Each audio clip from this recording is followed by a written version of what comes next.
Hello guys, আসসালামু আলাইকুম ওয়া রাহমাতুল্লাহ। আপনাদেরকে অসংখ্য ধন্যবাদ আমাদের ওয়ালিনুল প্রপার্টিজের অঙ্গ প্রতিষ্ঠান প্রপার্টি বাজারের সাথে সংযুক্ত হওয়ার জন্য। এখানে আমরা ঢাকার বিভিন্ন স্থানে ছড়িয়ে ছিটিয়ে থাকা প্রপার্টির তথ্য প্রদান করে থাকি।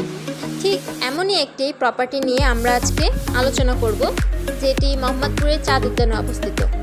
প্রকল্পের নাম আবাবিল টাওয়ার 1। প্রকল্পের জমির পরিমাণ প্রায় 10 কাঠা। প্রকল্পের অবস্থান চাঁদ উদ্যান হাউজিংয়ের পুলিশ ফাঁড়ির ঠিক সাথে। প্রকল্পের সামনের রাস্তা রয়েছে 20 ফুট, যেখানে গুরুত্বপূর্ণ তথ্য হলো প্রকল্পের ডেভেলপার যারা রয়েছেন তাদেরই নিজস্ব জমিতে। ফ্ল্যাটের পরিমাণ অল্প কিছু ফ্ল্যাট এখনও বিক্রয় করা বাকি রয়েছে। ফ্ল্যাটের সাইজ 1490 স্কোয়ার ফিট। তবে এখানে মজার ব্যাপার হচ্ছে, কেউ চাইলে ডিপ্লেকশন করে নিতে পারবেন দুটি ফ্ল্যাট নিয়ে।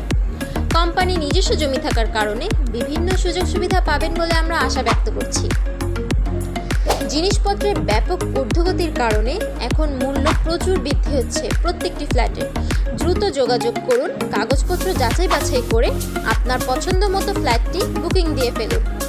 কাজের অভিজ্ঞতা এই প্রকল্প দেখার অথবা বুকিং করার আগে পুরনো প্রকল্পগুলো চাইলে আপনি ভিজিট করে নিতে পারেন এবং তাদের গুণগত মান যাচাই বাছাই করে নিতে পারেন। আবাবিল ডেভেলপার্স লিমিটেড ঢাকার বিভিন্ন প্রাইম লোকেশন অর্থাৎ লালমাটিয়া, ইকবাল রোড, জাকির হোসেন রোড ইত্যাদি জায়গায় প্রচুর প্রকল্প হ্যান্ডওভার করেছে। আর যে কোনো তথ্যের জন্য কোম্পানির ডিরেক্টরের সাথে ডিরেক্টলি কথা বলতে পারবেন এই নাম্বারে।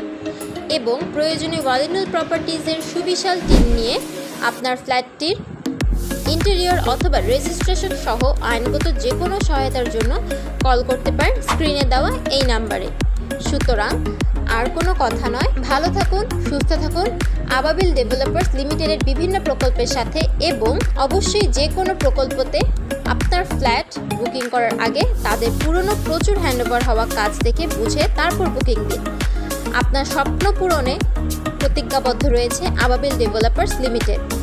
ভালো থাকুন, পরিবারকে সময় দিন এবং দেশকে এগিয়ে নেওয়ার জন্য সবাই ঐক্যবদ্ধভাবে বেঁচে থাকার চেষ্টা করুন। সবাইকে অসংখ্য ধন্যবাদ। আসসালামু আলাইকুম ওয়া রাহমাতুল্লাহ।